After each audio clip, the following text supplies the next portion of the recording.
I was younger, I was 21, I had random sex with some crazy broad who happened to be the #6 nationally ranked pole dancing champion in the world. Really? Yeah, that was I think that's the closest a guy can get to like dating Derek Jeter. It's the majors. Like how when it came out of your mouth, you realized how silly that sounded. I'm full of or A-Rod. I'll stay back like that. Big buck shootout. Big buck shootout. 2 guns competition. One trek? Let's do one trek. Let's do a trek at a time. So you've been basically like trying your hand, not trying your hand because that sounds bad because you've been doing well at all these different things, but like you're a creative person who has realized that it doesn't really matter what the medium is, but you're going to tell a story or create or for me, it was always like I had to work, had to pay bills, had to do my thing, but I always had to have something outside of work to where I got to create or express myself. Right. And it wasn't even a matter where I wanted everyone to see what I was doing. It was a matter of like keeping my brain sane, keeping my soul fed, keeping who I was alive, you know? I'm shooting them in the head. I just hit a cow. Oh, lemurs. Like you see so many people, cubicle jobs, the rigmarole, going into the grind, making tons of money and having all these toys, but still never really being like spiritually and culturally fed. I feel like we live in a time too where it's very easy to be creative in the sense of trying to create something and connect with someone or a group of people. But I'm finding lately, it seems to me, I don't know what you think about, because you went from comedy to being an artist and drawing. I mean, like you're always an artist, but you've been kind of going through different. Yeah, I played music and then stand up. Precision bonus. Yeah. Do we have the same controllers? Oh, now we're gonna go into the technology of the gun? I don't know if this mine's working. I don't know if mine's working. I can. But at the same time, like on top of all that, like because there's so much of it and so readily available, the connection isn't being made 100%. There was like, I mean, I think. I'd like to think, because I wouldn't live back then, like you went to see a movie and it was an event for you. You went to see like George Carlin fucking talk, and like that was your month, man. Like that, like, and now you're just like YouTube, yeah, funny, haha, like, and like. I remember I was, I want to say like 8 years old, and my dad took me to see Top Gun. At 8 years old, just me and my pops. Yeah. Yeah. That was like. It sticks in it, dude.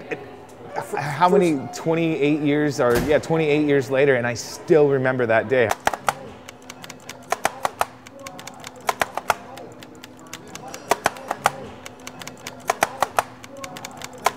One of the big tough things is that being a creative person nowadays, they're like creativity kind of, not creativity, but it used to be separated, and it's becoming very, in my mind, merged with every day. Like everyone's a creative now, but at the same time they're not. And like being creative isn't, it's not like a club or it's not an exclusivity to it, but like there are people that spend their entire lives, like what you're saying, 18 years, learning how to creatively get out of them what they have to other people, and then there's people that say they're creative that have spent 2 months. Well, I think there's two types of creative. I think there's actual like people who have these passions and visions, and they have to just, you know, get it out of themselves. Right. And then I think there are people who have a little bit of that, who just happen to be technologically savvy. 4? You hit 4. Did I really? Now more than ever do we have the ability to, a creative person like this, such as yourself, express themselves, and it doesn't have to be like you worked 50 years at the 1 hour and you do it and like that's your thing. Like you're on the road comic, and like you can now express yourself in so many different ways, but at the same time then everyone's expressing themselves in so many different ways. So like it's like an opportunity mixed with a like, holy fuck, this is kind of like, well, that's like this is kind of like diluting everything. That movie, Press, Pause, Play. Yeah, that's a great film. I mean, I just watched that the other day, and then like, yeah, there's a lot of white noise and a lot of like, but it also does provide. It gives some people who deserve it their chance. Yeah, which is great. And so it's like a weird like, it's like the social network. Yeah, we're all connected now, but are we connected? All right, I'm smoking you right now, dude. 1971 at 225. All right, 5 bowls. Get out of here. All right. It's time to get real now. I thought you had a real shooting show. I think that it's good that we're actually living in a society that allows as much creativity as possible, but also has a way to kind of filter out some of that as well. And I think it's going to take a while. I think it's going to take a bit. The filtration will get better. People become more discerning. Right now they're getting overwhelmed with everything, but then they'll start to develop their own sense of style, sense of what they want, and then it'll start filtering naturally. And that and the funny thing is that once you get the right avenues too, unfortunately it's gonna have to come through a commercial avenue that does the filtering. We can still have, I think we still have gatekeepers that are DIY, that are our own people, but. Well, yeah, I mean, we're also developing our own gatekeepers now. Yeah. Like people who didn't like tattoos, they're starting to die off. Pretty soon everyone's going to have tattoos. That's Christmas now. Hey, what's up, guy? Nice. Hey, you're not at all standing off on the side there waiting for eggnog. Is this an eggnog commercial? Eggnog, the gatekeepers. Yeah, the gatekeepers. So what are you guys talking about? It's not good. It's like pancake batter with rum in it. I like rum and I like pancakes. Are you dry heaving? Oh, it's like curdled cream. Oh, thank you. No, thank you. Oh wait, you got Michael's. So Eric, you just came from editing, correct? Yeah. We've been in post on our film American Bomber for about 3 months now. Okay. So we've locked, and color correction's almost done. We're about halfway through the sound mix. If someone had told me 4 years ago, when we first wrote the script, that all right, well, you're going to be working on this for the next 4 years, right? Then it would have felt daunting. And honestly, I don't know if I would have wanted American Bomber to be my life for 4 or 5 years. Yeah, that's definitely. But because you don't know that when you start, you're just trying to get through it day by day. It really becomes a labor of love. But isn't filmmaking your life anyways? Doesn't matter what you're making.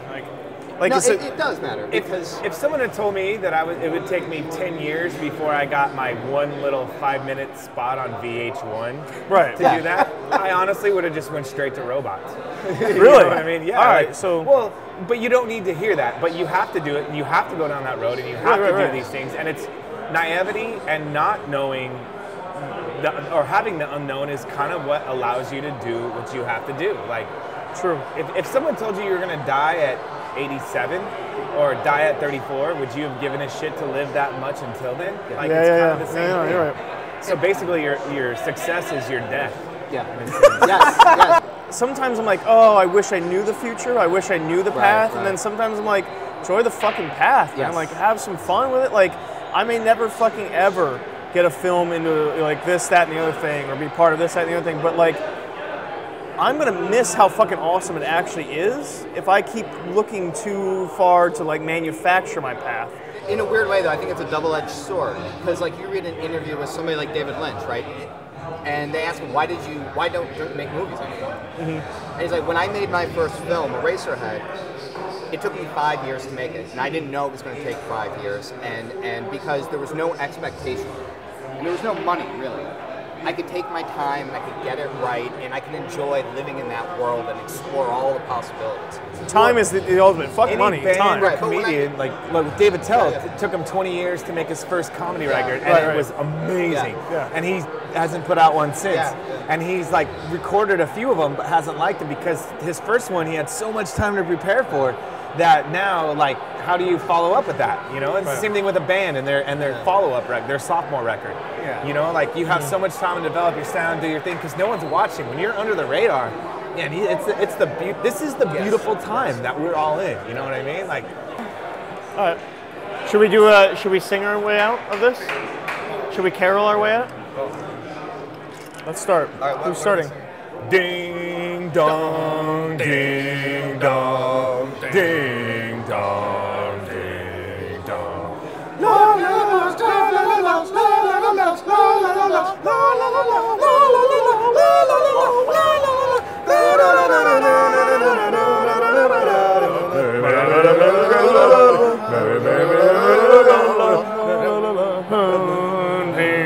Wait, where are we going?